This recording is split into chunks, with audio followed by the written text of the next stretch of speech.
Nairobi. Ogai mar doho Martha Koome dwaro mondo kal paro mar chik makedo kod lwenje mag kit chwech mar tiegruok gi lwenjego kumoting'o bambo nyithindo gi pacho kae ndiye ka nolose boma ma Mombasa romo mar chwalo ratiro ne jodak Koome kaachiel kod jagoro mar kit chwech Anne Wang'ombe kod nyawadgi mar ngima nyithindo Karen Agengo dwaro mondo kaw okang' mager mar chik mar kedo kod timbe bilago. Otieno Joab miwalero. Front here so that we can take group photo.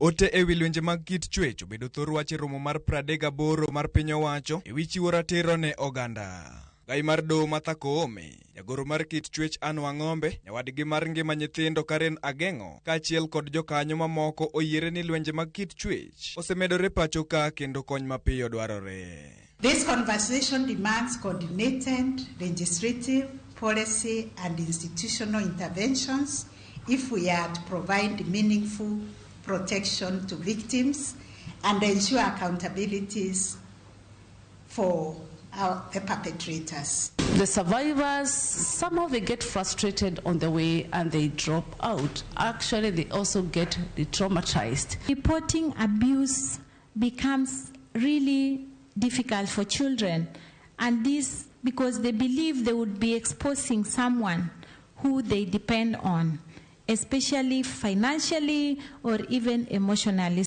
Nonro mochwal kinde romono lero ni ripode 9,576 nochwal e higa mar 2025. 3,421 kuomgi ne en mano mar bembo, kamane en atamalo 35 manotim ne nyithindo. Ripode 570 mag keny momondo, yie ma oiw 552 kod lipode 122 mag keny e kind wede. In the course of the way, the case gets withdrawn. Why? Sometimes fear of retaliation. Sometimes you find that the perpetrator is the one who is the provider.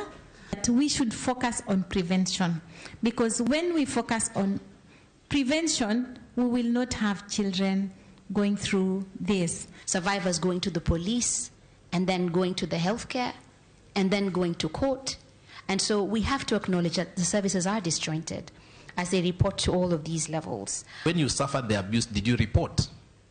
And 7 out of 10 said they did not report.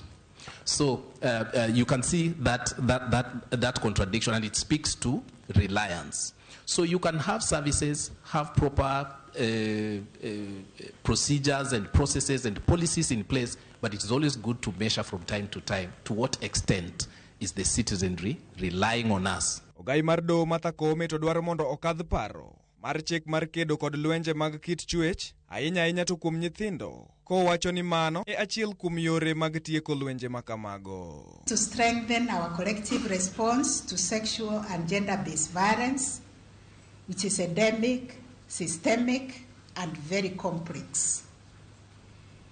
It is also growing in numbers and deeply disturbing incidences like what we watched on Citizen TV last night, and the increasing incidences of femicide. And very soon, we are looking at what we call the laboratory information management system that will enhance the operational capacity of our National Forensics Lab. Jokanyo mamoko to dwaro mondo okaw okang' mager kaachiel kod ng'eto mar doho e yo mapiyo mar neno ni jogo ma lwenjego omako oyudo ratiro kendo ok thagruok mar paro. Otieno Joab, Ramogi TV. Bas wadhi yo moro machuok duogo to wadonje kidieny mar ariyo mar chenro moro mar duol gi Mheshimiwa Edio